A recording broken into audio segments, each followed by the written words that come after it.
Le zoo de Beauval en France est l'un des plus beaux zoos du monde. C'est un immense parc qui héberge des dizaines de milliers d'animaux à quelques heures de Paris. On va découvrir comment il a été créé, quelles sont ses merveilles, comment il est organisé et quels sont ses objectifs dans cet épisode 235 du podcast Fluidité. Alors restez à l'écoute.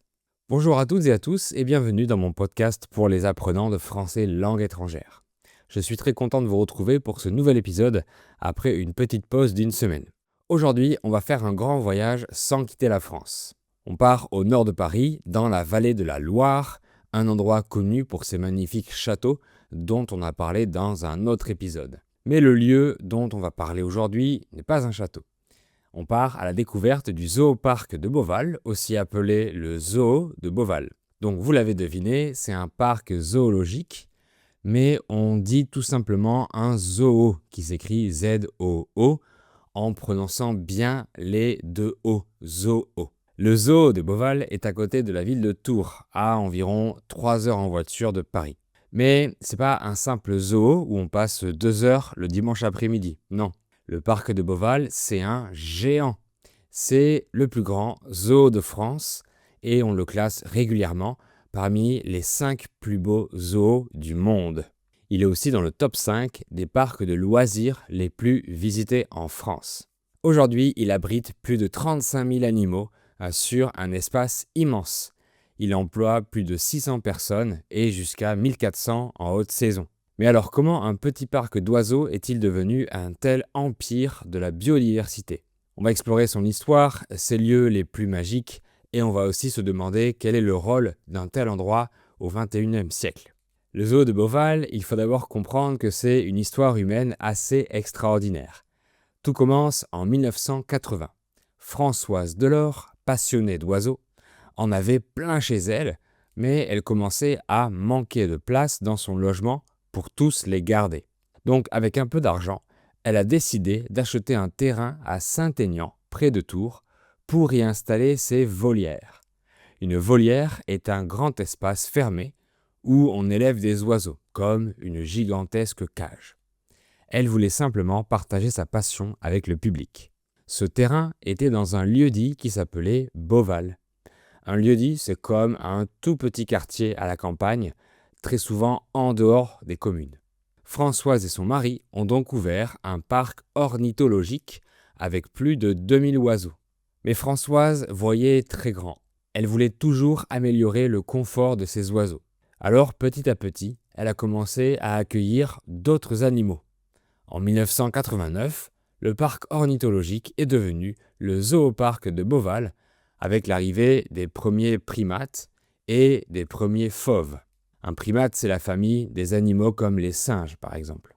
Les fauves, ce sont les grands félins comme les tigres ou les lions. Et au fur et à mesure des années, ils ont agrandi le parc en y ajoutant encore d'autres espèces d'animaux, dont certains uniques en France, comme un tigre blanc, par exemple. Et une trentaine d'années plus tard, le parc recevait 1 million de visiteurs par an.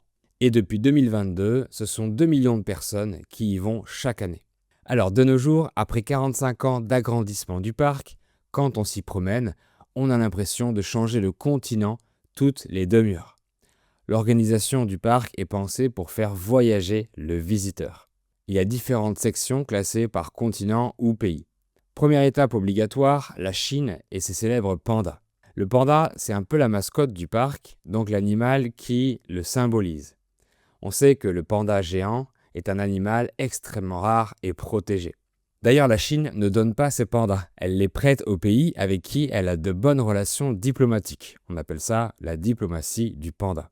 Malheureusement, dans ce cas, le panda est une arme diplomatique. En France, notre zoo de Beauval est le seul endroit où on peut en admirer.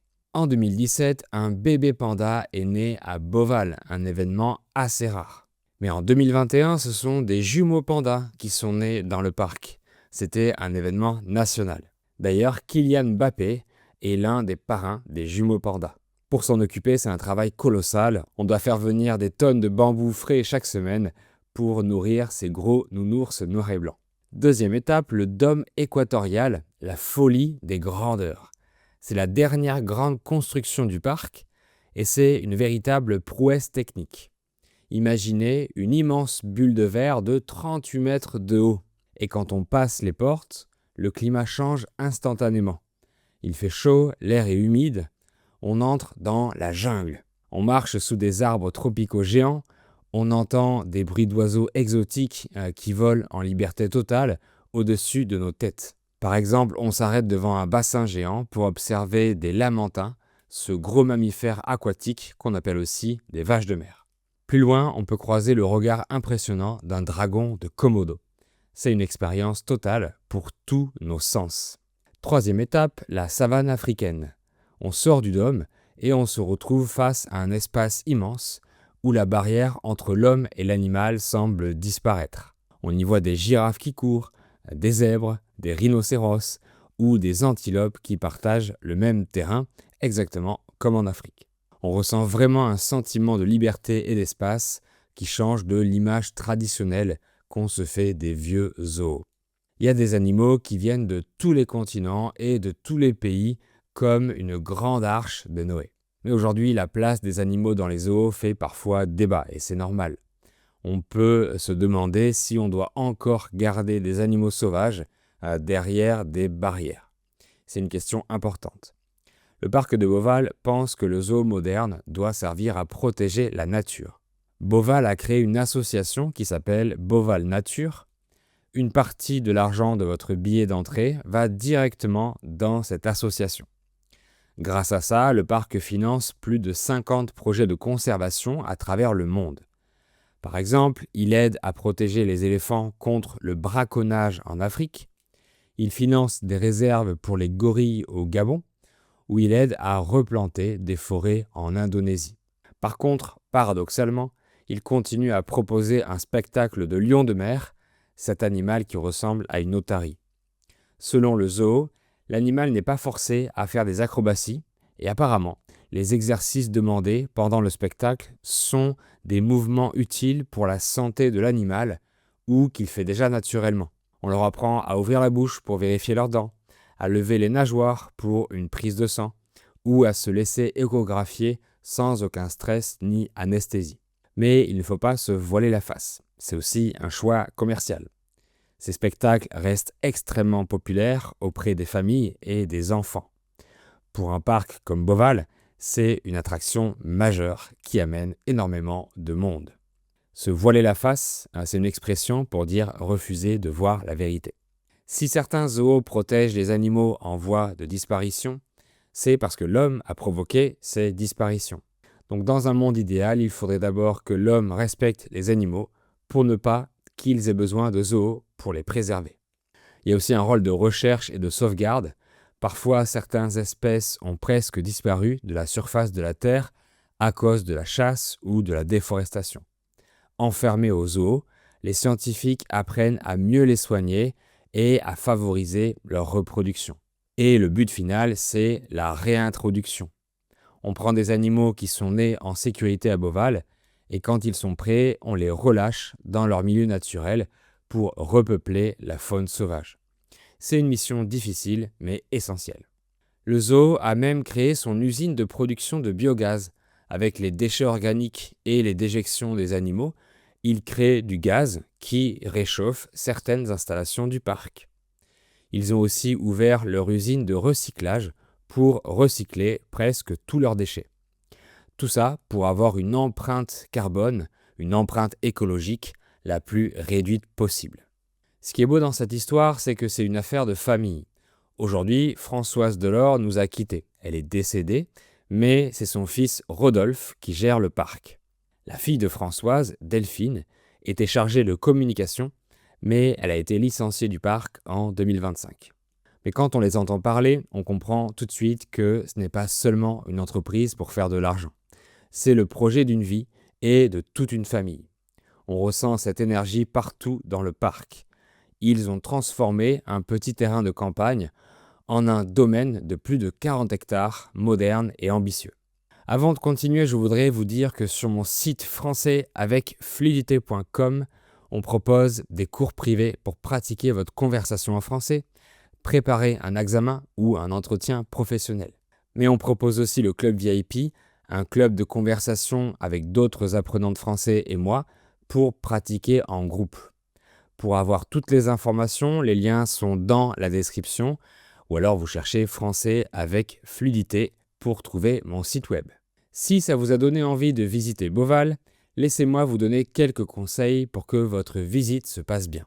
Le premier conseil, c'est de vous lever tôt. Le parc ouvre ses portes de bonne heure et c'est souvent le matin que les animaux sont les plus actifs. En plus, ça vous évitera de faire la queue à l'entrée. Le deuxième conseil, c'est de prendre de la hauteur. Le parc possède un téléphérique avec des cabines vitrées et transparentes qu'on appelle le nuage de Beauval. C'est vraiment conseillé de l'utiliser. Non seulement ça vous permet de traverser le parc sans vous fatiguer les jambes, mais en plus vous survolez les enclos des lions et des éléphants. La vue est tout simplement spectaculaire. Enfin, n'essayez pas de tout voir en une seule journée, c'est pratiquement impossible. Si vous en avez la possibilité, prévoyez 2 jours de visite. Le parc est tellement grand qu'on s'épuise vite si on veut tout voir en vitesse. Prenez le temps de vous asseoir, de regarder les spectacles d'oiseaux en vol libre et d'observer le comportement des animaux. Bien sûr, pour passer la nuit, le parc propose de très beaux hôtels avec des thèmes spécifiques. Voilà, c'est la fin de notre voyage au zoo de Beauval. On a vu que c'est bien plus qu'un simple zoo. C'est un endroit où l'émotion de la rencontre avec l'animal nous pousse à réfléchir. On y va pour s'émerveiller devant la beauté de la nature, mais on en sort souvent avec une conscience différente. En tout cas, j'espère que c'est l'objectif du zoo de Beauval. Et vous, dites-moi dans les commentaires, qu'en pensez-vous ?